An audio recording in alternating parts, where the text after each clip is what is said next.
اہدنا الصراط المستقیم، یا اللہ مجھے سیدھے راستے پہ چلا۔ تو گویا میرے عزیزوں یہ نماز بندے اور رب کے درمیان ملاقات کا ذریعہ ہے۔ دوسری حدیث میں آتا ہے، حضرت علی فرماتے ہیں اے بندو، اے مومنو، جب تمہارا دل چاہے کہ ہم اللہ سے باتیں کریں تو پھر اللہ اکبر نیت باندھ لو، ایسے ہے کہ تم اللہ سے باتیں کر رہے ہو۔ جب تمہارا دل چاہے کہ اللہ تمہارے ساتھ باتیں کرے تو اللہ کا قرآن کھول لو، جو قرآن پڑھتے جاؤ گے ایسا ہے کہ اللہ تمہارے ساتھ باتیں کر رہے ہیں۔ اب یہ نماز پڑھنا معمولی کام نہیں ہے۔ اللہ نے عرش پہ اپنے نبی کو بلایا، اپنے پاس بلایا، معراج کی رات میں اپنے پاس بلا کے عرش معلیٰ پہ بلا کر اللہ نے اپنے پیارے آقا کو یہ تحفہ مومن بندوں کے لیے دے کے بھیجا ہے۔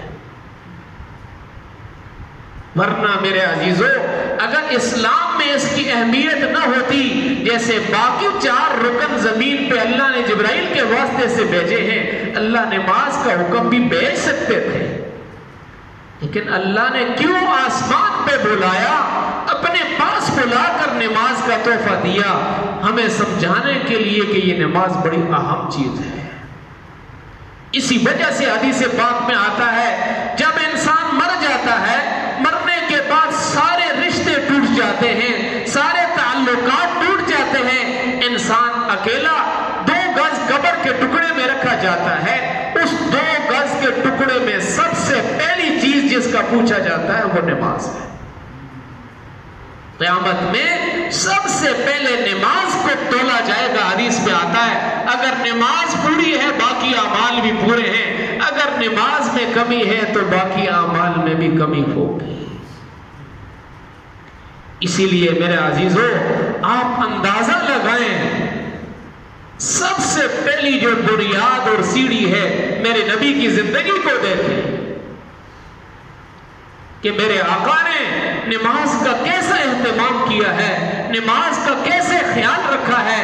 آپ دیکھ لیں، میرے نبی کے سفر کو اٹھائیں، حضر کو اٹھائیں، گھر کی زندگی کو دیکھیں، باہر کی زندگی کو دیکھیں، ہر حال میں میرے نبی نے نماز کو کیسے پختہ کیا ہے۔ وہ ہستی جس کے ہاتھ میں جنت کی چابی ہے، آپ اٹھائیں جس وقت شمائل ترمذی میں اللہ کے نبی کی حیات کو پڑھیں کہ پیارے آقا صلی اللہ علیہ وسلم پہ سکرات آ تو چکے ہیں، اللہ کی ملاقات ہونے والی ہے، 3 دن باقی ہیں، 17 نمازیں کس حال میں پڑھی؟ اللہ کے نبی اٹھتے تھے پھر بے ہوش ہو جاتے تھے، پھر اٹھتے تھے پھر بے ہوش ہو جاتے تھے، حتیٰ کہ اللہ کے پیارے نبی کو 2 آدمیوں کے سہارے سے مسجد میں لایا گیا، 17 نمازیں ایسے ادا کی کہ 2 آدمیوں کے سہارے سے چل کر وہ ہستی آ رہی ہے جس ہستی کے ساتھ مسجد نبی سجی ہے، مکہ سجا ہے، وہ ہستی جس کے ساتھ آسمان سجا ہے، وہ ہستی جس کے ساتھ زمین سجی ہے، وہ ہستی جس کے ساتھ جنت سجے گی، جس کے ہاتھ میں جنت کی چابی ہے، لیکن کیا ہے 2 آدمیوں کے سہارے سے کسٹ کر مسجد میں 17 نمازیں ادا کی۔ کیوں؟ حدیث پاک میں آتا ہے ایک صحابی نبی علیہ السلام کے پاس آئے، اللہ کے رسول میں بہت پریشان ہوں۔ کیا پریشانی ہے؟ اللہ کے رسول جنت میں ہر آدمی کا اپنا مقام ہے، آپ کا مقام سب سے بڑا ہے، آپ جنت میں بہت اونچے درجے پر ہوں گے۔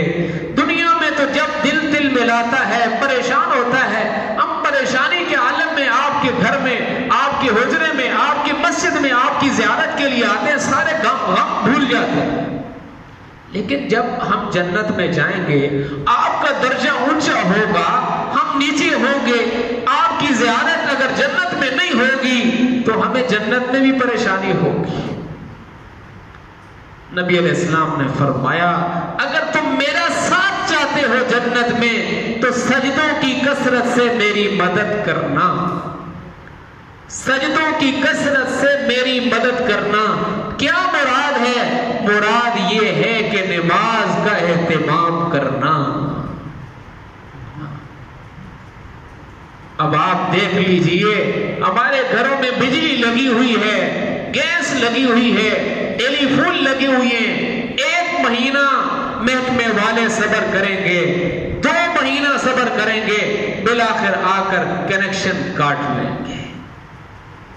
تھوڑا غور تو کرو، اپنے پاؤں کے ناخنوں سے لے کر سر کے بالوں تک کتنے کنیکشن لگے ہوئے ہیں۔ 26 کروڑ بلب خدا نے یہاں فٹ کیے ہیں، 13 کروڑ ادھر لگائے ہیں، 13 کروڑ ادھر لگائے ہیں۔ کون سے ٹیلی فون فٹ ہیں جو میری بات آپ کو سنا رہے ہیں؟ آپ میری بات کیسے سن رہے ہیں؟ کبھی سوچا ہے ہمارے جسم میں کون سی فیکٹری فٹ ہے، کون سی مشین فٹ ہے جو خون بنا رہی ہے؟ اندر کتنی چیزیں بن رہی ہیں کہ ہم پانی پیتے ہیں پیشاب بن جاتا ہے، ہم پانی کھانا کھاتے ہیں وہ کھانا خون کیسے بنتا ہے، پاخانہ کیسے بنتا ہے، کون اندر بیٹھا ہوا ہے؟ کون سی مشینری فٹ ہے، کون سی چیزیں اندر فٹ ہیں؟ 1 مہینہ گزر گیا، 2 مہینے گزر گئے، 50 سال عمر ہو گئی، 1 سجدہ بھی نہیں کیا، رب نے بل نہیں مانگا۔ 5-10 ہزار روپے کا ملازم رکھتے ہیں، 1 دفعہ وہ بات نہیں مانتا، ہم کہتے ہیں جہاں دفع ہو جا، ہم کوئی اور دوسرا ملازم رکھیں گے۔ ہم رب کے بندے، رب کا کھایا، رب کا پیا، رب کی زمین کو استعمال کیا، رب کی نعمتوں کو استعمال کیا، 60 سال گزر گئے، 1 نماز نہیں، 2 نمازیں نہیں، چھوٹے چھوٹے بہانوں پہ ہم کئی سجدوں کا انکار کر بیٹھے، اللہ نے پکڑا نہیں۔ کبھی سوچا ہے شیطان نے 1 سجدے کا انکار کیا تھا، اللہ نے اس کو ہمیشہ کے لیے مردود کر دیا۔ آج ہم روزانہ کتنے سجدوں کا انکار کر رہے ہیں؟ شیطان نے جب 1 سجدے کا انکار کیا، اللہ نے کہا فَخْرُجْ مِنْهَا فَإِنَّكَ رَجِيمٌ۔ آج ہم روزانہ کتنے سجدوں کا انکار کر کے بیٹھے ہوئے ہیں؟ جس رب کا کھایا، جس رب کا پیا، جس کی نعمتوں کو استعمال کیا، پھر اسی کے مقابلے میں آ گئے۔ 1 نماز چھوڑی، 2 نمازیں چھوڑی، 1 دن، 2 دن، 1 ہفتہ، پورا سال مسجد میں نہیں آئے، اس رب کے سامنے سجدہ نہیں کیا، وہ رب ہماری توبہ کا انتظار کرتا رہا۔ آ جاؤ میرے عزیزو، میں آپ کو اسلام کے بڑے رکن کی طرف لے کے جا رہا ہوں، قبل اس کے کہ ہماری نماز پڑھی جائے، قبل اس کے کہ ہمارے جسم پہ موت طاری ہو جائے، نماز کا اہتمام کر لو۔ اور سناؤ، نبی پاک صلی اللہ علیہ وسلم دنیا سے جا رہے ہیں، لمبا واقعہ ہے، میں مختصر نظر عرض کرتا ہوں۔ موت سے پہلے کی بات بڑی اہمیت والی ہوتی ہے۔ ہمارے پیارے آقا صلی اللہ علیہ وسلم نے 2 بڑی نصیحتیں کی ہیں۔ سب سے پہلے کہا الصلاۃ، اے میری امت کے لوگوں، نماز کو نہ چھوڑنا۔ کیوں؟ فرمایا، حضرت ابو ہریرہ رضی اللہ عنہ سے روایت ہے، عن ابی ہریرہ رضی اللہ عنہ قال قال رسول اللہ صلی اللہ علیہ وسلم لا سہم فی الاسلام لمن لا صلاۃ لہ، کہ جس نے نماز کو چھوڑ دیا اس کا اسلام میں کچھ حصہ نہیں ہے۔ آگے حدیث میں فرمایا، اسلام، نماز اسلام کے مذہب میں، مذہب اسلام میں نماز کا مقام ایسے ہے جیسے آدمی کے بدن میں سر کا مقام ہے۔ اگر سر کو تن سے جدا کر دو انسان مر جاتا ہے، ایسے ہی میرے عزیزو اگر انسان اپنی زندگی میں نماز کو چھوڑتا ہے اسلام مر جاتا ہے۔ اس لیے حدیث پاک میں آتا ہے ہمارے پیارے آقا نے کسی آدمی کے لیے بہت کم بددعا کی ہے. حدیث میں آتا ہے نبی علیہ السلام نے فرمایا الجفا کل الجفا والکفر والنفاق من سمع منادی اللہ فلا یجیب له. کہ کفر ہے، تباہی ہے، بربادی ہے، کس کے لیے؟ زنا کرنے والے کے لیے نہیں، شراب پینے والے کے لیے نہیں. فرمایا برباد ہو جائے، تباہ ہو جائے، ہلاک ہو جائے وہ بندہ جو آذان کی آواز سنے اور مسجد میں نہ آئے. کتنی آذانیں سنی لیکن ہم دکانوں پہ بیٹھے رہے، ہم اپنے بستروں میں بیٹھے رہے، ہم اپنی محفلوں میں بیٹھے رہے. کتنے کتنے وقت نمازیں بغیر عذر کے قضا کر دی. آپ اندازہ لگاؤ، کوئی عام سا بندہ ہمیں کہتا ہے او بھائی جان کہاں جا رہے ہو؟ دن 12 بجے 10 بجے کا وقت ہے، سورج چڑھا ہوا ہے، میں یہاں جسیاں جا رہا ہوں. خیال کرنا یہاں راستے میں ڈاکو کھڑے ہوئے ہیں، جو یہاں سے اس راستے میں جاتا ہے ڈاکو اسے اس کا سارا مال چھین لیتے ہیں، اسے قتل کر دیتے ہیں. اگر کوئی بندہ یہاں سے کہہ دے کوئی وہاں جائے گا؟ ہر بندہ اپنی جان کے پیچھے، اپنے مال کے پیچھے سب کچھ کرتا ہے. او میرے عزیزو، ایک نہیں، دو نہیں، کئی فرمان اللہ کے نبی نے ہمیں بتا دیا. اے مومن بندو نماز کو اہتمام سے پڑھو، اگر نماز نہیں پڑھو گے لٹ جاؤ گے. خود حدیث میں آتا ہے، ایک روایت میں آتا ہے من فاتتہ الصلاۃ فکأنما وطر اہلہ ومالہ. جس بندے کی ایک نماز بھی فوت ہو گئی اتنا بڑا نقصان ہے گویا کہ اس کی بیوی، اس کے بچے، اس کا مال، اس کی دولت، اس کی جائیداد سارا کچھ چوری ہو جائے. آپ اندازہ لگاؤ، کسی آدمی کا گھر، اس کی بیوی، اس کے بچے، اس کے مال سارا چھن جائے تو کیا زندگی باقی رہے؟ میرے اور آپ کے آقا نے فرمایا جس بندے کی ایک نماز بھی فوت ہو گئی اتنا بڑا نقصان ہے کہ اس کا سارا کچھ لٹ گیا. اس کی بیوی، اس کے بچے، اس کی جائیداد سارا کچھ لٹ گیا. اس کا نقصان تھوڑا ہے، نماز چھوٹنے کا نقصان بڑا ہے. چھوٹے چھوٹے کاموں پر، چھوٹے چھوٹے عذروں پر ہم نماز کو چھوڑ دیتے ہیں. کبھی سوچا ہے کتنا بڑا نقصان کر دیا؟ آج عمل کا وقت ہے، بدلے کا وقت نہیں ہے. ورنہ بنی اسرائیل نے تو ایک حکم توڑا تھا، اللہ نے کہا کونوا قردۃ خاسئین، تم بندر بن جاؤ.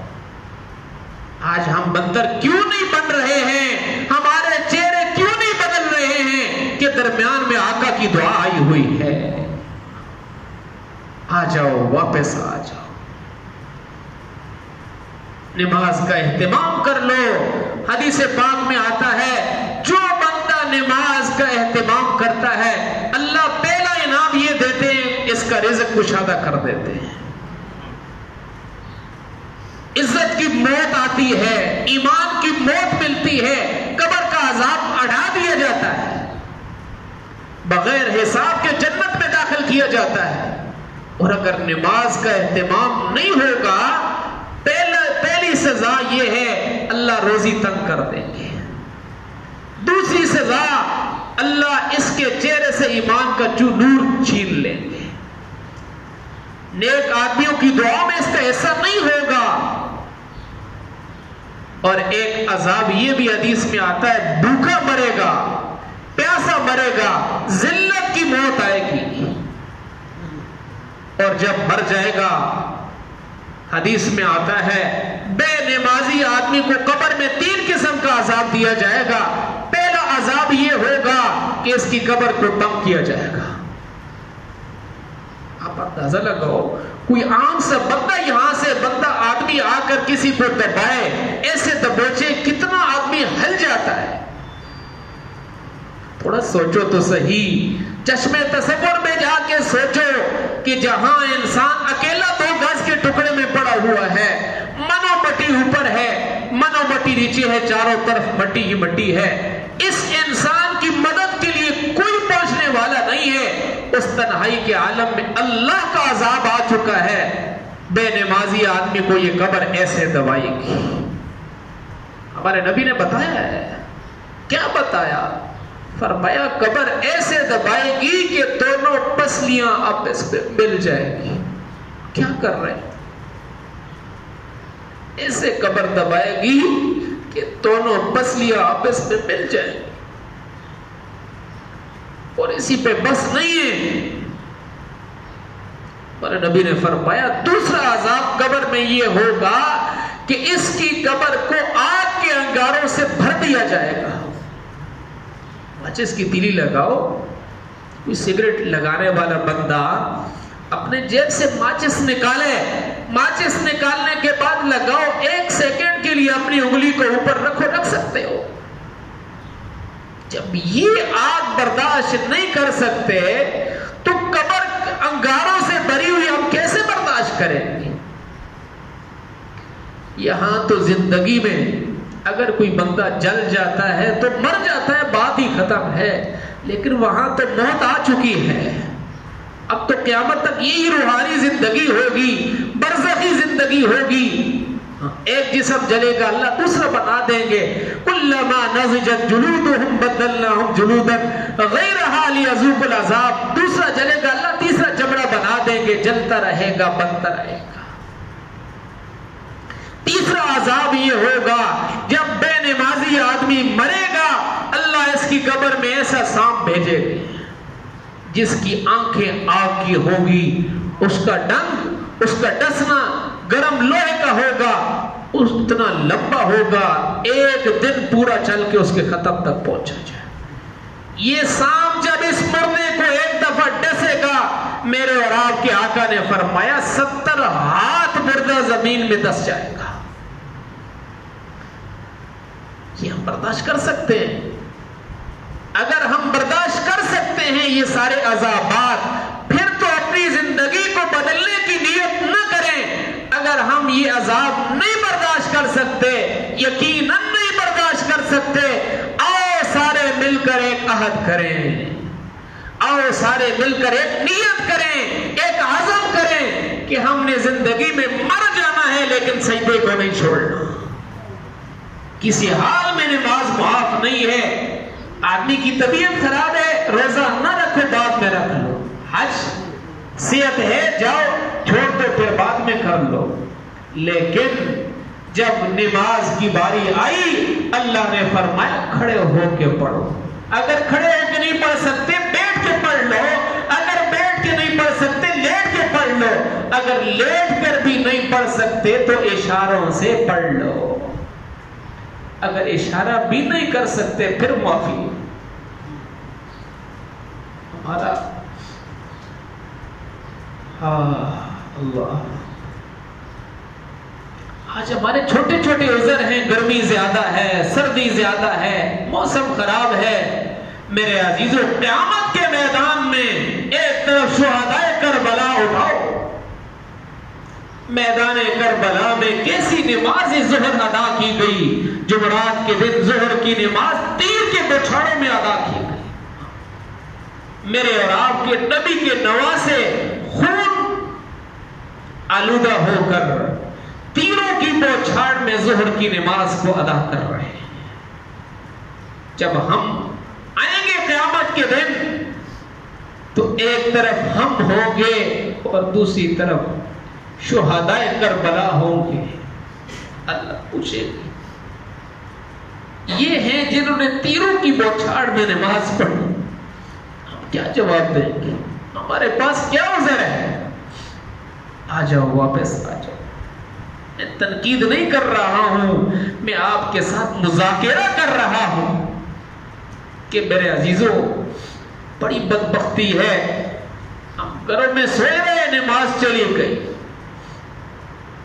حدیث میں آتا ہے نماز چھوڑنے کی سزا تو بہت کی ہے. نماز اگر وقت پہ نہ پڑھے جان بوجھ کر، ایک بندہ جان بوجھ کے وقت پہ نماز نہیں پڑھے گا، قیامت کے دن 2,88,00,000 سال آگ میں جلے گا. اب جو نہیں پڑھے گا اس کی سزا کتنی؟ اللہ بڑے مہربان ہیں، اللہ بڑے کریم ہیں. اللہ کا حق ہے نماز پڑھنا، اللہ معاف کر دے. اللہ کے خزانے بڑے ہیں، لیکن اللہ نے ایک اصول بتایا ہے 29ویں پارے میں، ما سلککم فی سقر. جنتی لوگ جہنمی لوگ آپس میں آمنے سامنے ہوں گے. جنتی لوگ پوچھیں گے آپ لوگ جہنم میں جل رہے ہو، آگ میں جل رہے ہو، بتاؤ تو صحیح آپ نے دنیا میں کیا کیا ہے. وہ لوگ جو آگ میں جل رہے ہوں گے بے ساختہ آواز نکالیں گے. قرآن میں ذکر ہے ما سلککم فی سقر قالوا لم نک من المصلین. پہلی آواز، پہلی صدا، پہلی پکار جہنم والوں کی یہ ہوگی کہ ہم دنیا میں نماز نہیں پڑھتے تھے. آؤ سارے بھائی عزم کریں، ایک نیت کریں کہ ہم نے ایمان کو قبول کیا، اسلام کو قبول کیا. کلمہ شہادت کے بعد سب سے اہم چیز، سب سے بڑی چیز نماز ہے. ہم نے کسی حال میں نماز کو نہیں چھوڑنا ہے. خود بھی پابندی کرنی ہے، اپنے بچوں کو بھی پابندی کروانی ہے، اپنے گھر والوں کو بھی نماز کا اہتمام پہ لگانا ہے. اللہ پاک ہم سب کو ان ساری باتوں پر عمل کرنے کی توفیق نصیب فرمائے. سنتیں پڑھنا.